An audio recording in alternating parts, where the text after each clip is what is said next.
Now then, let's go to the Labour leadership.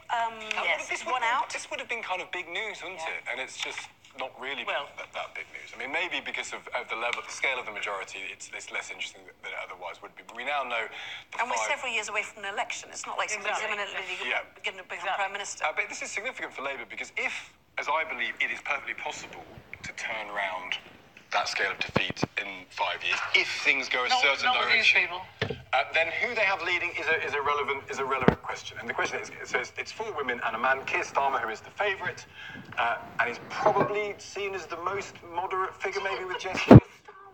Is a multi-millionaire posh boy. He is not the man to win back the Northern Heartlands. He's not. He's the Prime Minister. He's the Prime Minister. No, I'm sorry. He's a part of the Tory party. This is the Labour party. Labour have just lost 59 seats in the Northern Heartlands. So you want someone who knows those people. Keir Starmer does not know those people. He wouldn't know a working class person. Doesn't know those people. To follow on from Stig's point. But yes, I know. But one of the reasons those people went to Boroughs was because this man ran a Remain campaign within the Labour Party.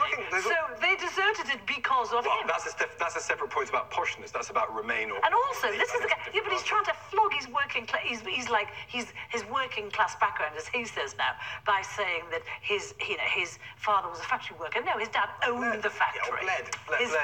His father owned the factory, and he was living... I think it's patronising to argue that to connect with people from the Midlands or the North, you have to be from the Midlands or the North yourself. You have to know about them and you have to care about them, and I don't believe we don't have long. We've got too much to pack in. Oscars, so Brits, again, diversity issues, Oscar nomination. A bit. I mean, one of the issues really is about another best director list, no women on it. Greta Gerwig directed Little Women, and actually is a great achievement in directing. It's not picked up any nominations anywhere. The British link really comes out of Sam Mendes' film 1917. Granddad. You said, isn't that great? It's very beautifully done. I didn't find it that moving, but it's a lovely story. His granddad told him stories of the First World War, and it's the first time he's ever written a movie himself, Mendes, and he's turned it into this storytelling on behalf of his granddad. But I love The Two Popes. Have you seen The Two Popes? I haven't seen anything. It's great. It's Jonathan Pryce and Anthony Hopkins. Yeah, it's very good. And it's an amazing film. I didn't want to watch it, and then I did, and it was fantastic. His first nomination is at the age of 75. Yes. Wow, that's amazing. And I'm going to tell you about the Times very quickly. Social media addicts let my food go cold. Heston Blumenthal's very cross that people take photos of his food.